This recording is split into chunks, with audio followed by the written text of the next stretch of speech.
Welcome to Wendy Yuan Unfiltered. My name is Charlie Smith and my co-host is Wendy Yuan. BC Conservative Party members will vote online for a new leader from May 23rd to May 29th, and the winner will be announced on May 30th. And one of those candidates is Peter Milobar. Thanks for coming into the studio, Peter. Thanks for having me on. And can you start with a 30-second statement introducing yourself to our viewers? Sure, my name's Peter Milobar. I'm the MLA for Kamloops Centre and the BC Conservative Finance Critic. I've been that for the last 4 years. I started in politics as a city councillor in Kamloops for 6 years. I was the mayor of Kamloops for 9 years, ran provincially in 2017, and I was also chair of our regional district in Kamloops for 5 years as well. So a lot of governmental experience, and I also owned and operated a hotel and a full-service hotel in Kamloops as well. What I've seen is a new generation in BC that feels they don't have that hope, where hard work will actually help them get ahead for not just them, but help springboard their kids to the next step. I'm running to be leader of the BC Conservatives because we absolutely need to change the direction of this province. We need to reinstill that hope that people have lost in BC about working hard will actually help you get ahead, help you provide for your family, and help you provide for the next generations to come. That hope has been diminished greatly. We see people leaving to Alberta and other parts of the country in record numbers, just as we saw under the NDP in the 1990s. We need to restore British Columbia back to that prideful province that sees a future, that is truly leading the country. We can do better, we deserve better, and that is why I'm running, is to actually bring that focus back in and actually get BC back on that trajectory where every British Columbian feels that they have a future. I'm Peter Milobar, ready to lead BC. Okay, thank you. Wendy and I will ask 11 questions altogether, and we would like you to keep each of your responses to 90 seconds, and that way we can get through everything on time. And then we'll offer you an opportunity to deliver a 30-second closing statement. So Wendy, I'll invite you to ask the first question. Thank you, Charlie. Hi, Peter. I wanted to start by asking about your family background. So how was the way you raised shaped your values, and how did this influence the person you are today? Thank you for that. So I was raised in a very hardworking family that believed in honesty and integrity were paramount. And so my grandfather on my dad's side came over from the old country when he was around 12 or 13, by himself, well, actually with one brother about the same age. Didn't know the language, was an underground pick and shovel coal miner his whole life, was still shoveling coal when he was 67 years old. But my father managed to put himself through university and became a physician, and through that, and him and my mother growing up in a small mining town in Alberta, really did instill that hard work. So I worked in the family business all the way through, and we've always been a family that believes in giving back to your community as well, which is how I wound up in politics as a city councillor, and then found myself moving forward through life, helping the community through elected service as well as the business world with my family business as a hotel operator. So, Wow. yeah. That's wonderful. Now, if you were sworn in as Premier tomorrow, what are 3 actions you would take early in your term to signal a change in direction for the province? Yeah, I think there's 3 fundamental things we have to do. First, we have to repeal DRIPA. It's created co-governance, which is just simply we can't operate as a province that way. And we have to fully protect private property rights and get back into court and properly have legal arguments defending private property rights. And we need to take those steps first so that we can then do the next phase, which is really revitalize our private sector economy, our natural resource development, and bring certainty back into the permitting process and really expanding those aspects of the economy that we can by creating that certainty in a tax situation that makes us competitive and attracts that investment back into British Columbia.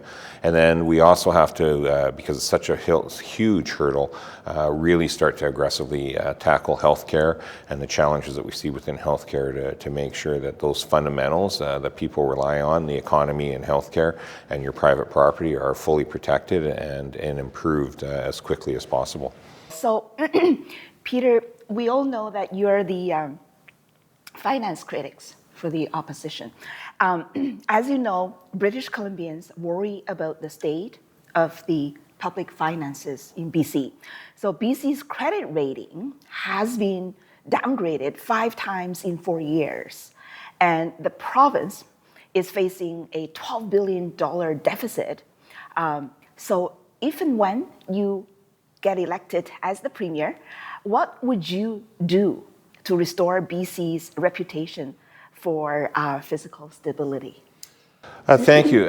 So my economic plan is a little bit different than the others in this race because I have been the finance critic for the last 4 years. So I deeply understand just how bad our finances are and how little room we have to make some significant change. And so what I've been saying is we would find $4 billion worth of savings of efficiencies in government, which would not impact healthcare and education, but continue to provide those services and make them better at the same time. But we'd use that $4 billion in savings to actually bring in tax change that would dramatically help reinvestment in our province. So we'd remove the PST off of new equipment and capital so businesses could start to grow and expand. We would help small business owners in terms of things around the employer's health tax and other governmental charges and fees like that on their payroll that is really impacting them to stay competitive. And we'd also have to address crime and safety as well so that we actually can have a thriving small business community where people feel safe in those shopping districts. So those are some of the key fundamentals we would do. And then I would instruct our cabinet to make sure that the baseline GDP growth that we budget on actually is exceeded by 50% every year so that we, instead of 1.3% GDP growth, we're actually growing by 2%. And that would create hundreds of millions of dollars extra in revenue, which would actually go against the deficit, start bringing that deficit down. You answered a lot of my next question, but I'll ask for more specifics. As you know, the BC NDP government has budgeted $36 billion on healthcare in 2026-27. Another $10 billion is set aside for education and childcare. The entire operating budget is $98.8 billion. What specifically would you do to rein in spending? Yeah, and thanks. And that's why there's a huge differentiation between myself and particularly Mr. Fulmer and Mr. Black. They say they're going to cut spending by 15%. But when you look at the items you just listed, those have heavy contractual obligations that you really can't make those cuts to. And even in healthcare, if we scale back the administration, people want that money put back in so we have better healthcare, not just a cut in the cost of healthcare. And you forgot to mention in that we have about $10 billion a year in debt servicing costs, which the banks always like to get paid. Yeah. And so finding the 15% or $15 billion out of the remaining $40 billion or so just simply isn't realistic. That's why I'm saying to find $4 billion worth of savings in administrative costs, in efficiencies, in better use of AI and things like that, duplication of services, I think is a much more realistic and honest way to approach this with the public. And then we do take the $4 billion and we immediately give tax breaks in areas that will actually supercharge the economy.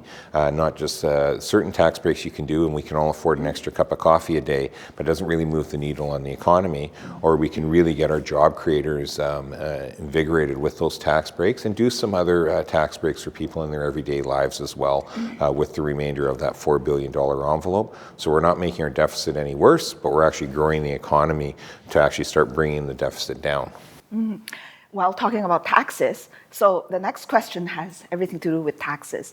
The current government, we all know, recently expanded the scope of the PST. So would you consider rolling back those expansions? Well, absolutely. So I'm, as the finance critic, I was our responder to the budget. So as soon as the finance minister sat down on budget day, I was pointing out just how punitive these PST changes are, both for small businesses, but also for seniors. In particular. And so we absolutely need to take those PST changes and get rid of them. And that's part of that $4 billion that you would use to make those changes so that seniors aren't feeling the brunt of some of these tax changes on things like basic cable and going to get knitting supplies, like they've added taxes to those. But also small businesses on the cost of accountants and the cost of their bookkeeper and the cost of their security guards. They've added all that extra cost as well. So that's what I say, we need to aggressively attract new investment with a lot of the tax cuts around capital and equipment, and we use some of the other tax cuts on things like those PST punitive charges that are layering on costs to small businesses and to seniors and hardworking families. Okay, now I'll ask, How would a government led by you deal with DRIPA legislation? And if you plan on canceling it or suspending it, what would you do to ensure that this doesn't just create more uncertainty for the business community? Well, let's be clear. DRIPA needs to be repealed, and it's creating already business uncertainty. And so the status quo simply is not an option. We do need to repeal it. We need to acknowledge that, as well-intentioned as it may have been, it's a piece of provincial legislation that simply is not working the way it was intended, and it's created a lot of problems. I don't know that there's a way to prevent any and all disruption in the short term to our economy as you repeal DRIPA, but there's a great many nations that still want projects to get moving forward, that wouldn't be very happy if projects that they're equity partners in and trying to actually get going themselves are being blockaded by a neighboring First Nation. So I think as long as we're coming back to discussions in a good faith way, post-DRIPA, both with Indigenous communities, non-Indigenous communities, as well as those major projects that we need to see happen, I'm confident that we can move forward. There will be that shorter period of unrest then, but I think ultimately if all parties see that the provincial government's operating in that good faith way, that overall people will see, okay, this is just a change of what we were doing, similar to the deals we saw moving forward pre-DRIPA, where we saw a lot of economic activity happening in BC in spite of not having DRIPA on the books. So the next question is about education. So there is a growing debate about the direction of our public education system. And so where are our public schools currently falling short? And what is your position on SOGI? And how do you plan to improve academic outcomes? And thanks for that one. So I campaigned in 2024 as part of the BC Conservative platform. It was not only to repeal DRIPA, but it was also to repeal SOGI. I'm the only candidate in this race that actually was successful and got elected in that race. And the reality is, if we don't form government, none of the things we're talking about here today will actually change. And so that's a big piece of this leadership race, is selecting the leader that can actually form government. SOGI does need to be repealed. I still believe that. We need to get back to more age-appropriate learning. We need to get back to parents and families having more interaction in the classrooms as they would like, and having more cultural sensitivity as to why some families don't want some certain issues being discussed at younger ages in school. But we need to actually refocus the scarce instructional hours we have in schools now back to the core fundamentals. And so it's not about ignoring some of those other issues, it's about proportionality of how long we spend on them, which means more time being spent on teaching math, teaching English, teaching sciences, and less time in terms of some of those other areas in and wrapped in and around SOGI that have created such a flashpoint, because we're seeing ever-dropping rates of numeracy and literacy and science-based scores in school.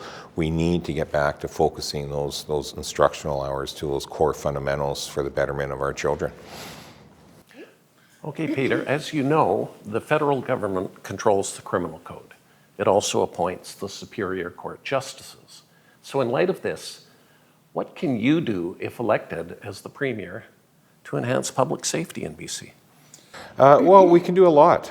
We can bring consequence back into the equation. And so, as I say, we can do all these tax changes to help small businesses, but if we don't address the chaos on the streets, if we don't address the constant vandalism, the broken windows, the people going to the bathroom on the storefront steps, the constant shoplifting, shoppers won't feel safe in that shopping district, and that store is still going to be competing against Amazon.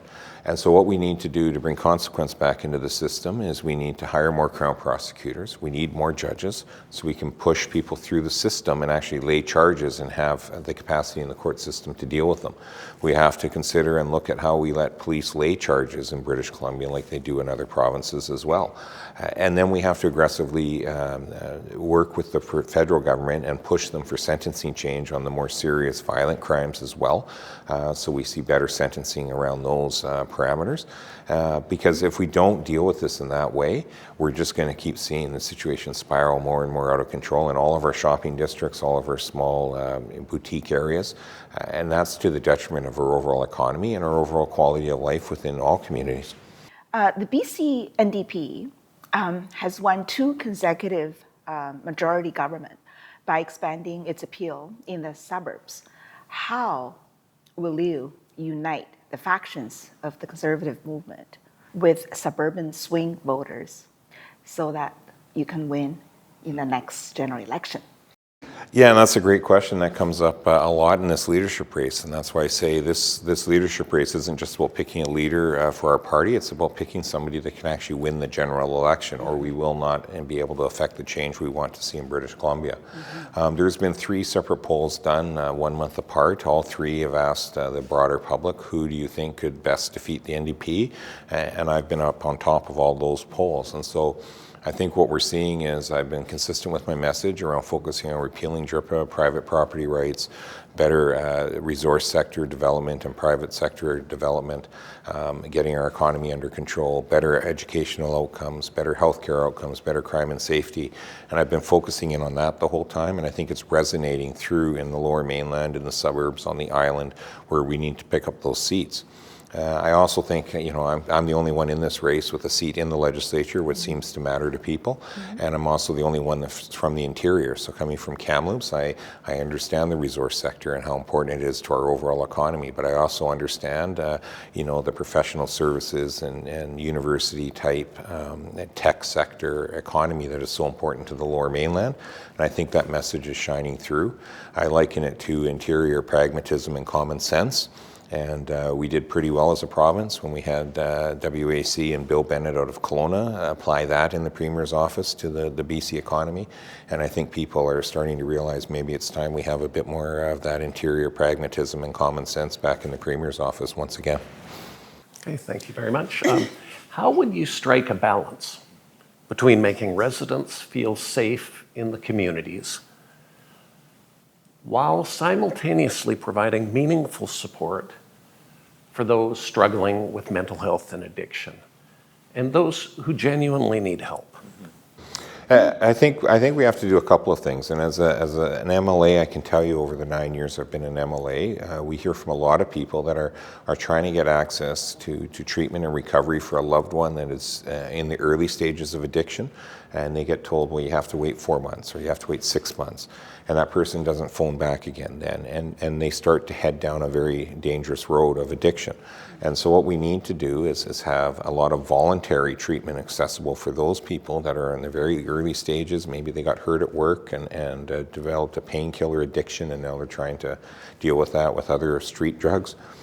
We need to get them clean and sober and in recovery and treatment so they can get back with their loved ones, get back into the workforce, and deal with it on that side. But we also need the involuntary care side for those, and I use the downtown east side as the example, but it's everywhere. It's Richmond, it's Kamloops, it's all over the province. Because if your physiology is so badly changed that your spine's so curved from the drugs and you have multiple non-fatal overdoses, so you have severe brain damage and you have severe mental health challenges or a mix of all 3, we have to recognize that they can't care for themselves, those people, and they need to be cared for in a compassionate way, not just out on the street prone to violence. Because if we don't have the voluntary side ramped up, we know what the end point is for that person. If they don't get their addiction under control, they're going to wind up in that downtown east side condition or dead. And so we need to actually have that earlier intervention to truly be preventative, not just reactionary. The next question will be also the last question. So how has your specific background, whether in political trenches or the business world, prepared you for the unique pressure of the Premier's office? And why does your experience make you the best choice for the specific moment in BC history? Thank you. Well, between city councillor, mayor, and an MLA, I think it's almost like I've been apprenticing and I'm ready for my red seal designation now as leader/premier. But, you know, with my small business background and knowing the pressures that takes, but even when I was the mayor of Kamloops, I came in 2008 when the economy took a downturn across North America. Cities were laying off police officers and firefighters to try to contain costs and letting infrastructure fall apart. In Kamloops, we expanded police, we expanded fire, we expanded core services like a sewage treatment plant and parks and transit, and we did all of that. And over the 9 years that I was the mayor, we did that under the rate of inflation for property tax increases. Very similar to what we're facing right now in BC. We have an economic mess on our hands. We have to still provide core public services people require and need, and we have to do it without overinflating people's taxation pressure and businesses' taxation pressure. So I've quite literally done this type of work in the past as an elected head of government, and I think those skills have been developed into a point now as being the finance critic for the last 4 years that it really does set me apart from the other candidates in this race. That's great. So that concludes our question and answer session, and thank you for giving our viewers an understanding of where you stand on some important issues. Now I'll ask for a 30-second closing statement, Peter. What's your final message to the Wendy Yuan Unfiltered audience? Thank you. Well, to those party members that are watching on this, I would encourage you to make sure you do vote. And obviously, I would very much appreciate your support because I do know that I have the experience and the depth of knowledge to bring forward the changes we need in British Columbia to prosper, to make BC safer and more prosperous. And that's really the key, is to get past this first hurdle in the leadership race so that I can then take that to the larger stage as the general election, form government, and actually be able to enact these changes that we're all talking about as the Premier. Thank you, Peter. And thanks for participating in our BC Conservative Leadership Forum. Wendy, do you have any closing comments? I just wanted to close by repeating what Peter just said. I wanted to remind all registered and verified party members to please cast your vote online from May 23rd to May 29th. Your vote matters. The result will be announced at the Leadership Convention on May 30th. Thank you, Peter, once again, for taking time out of your busy schedule to be on our podcast. I wish you the very best for the campaign.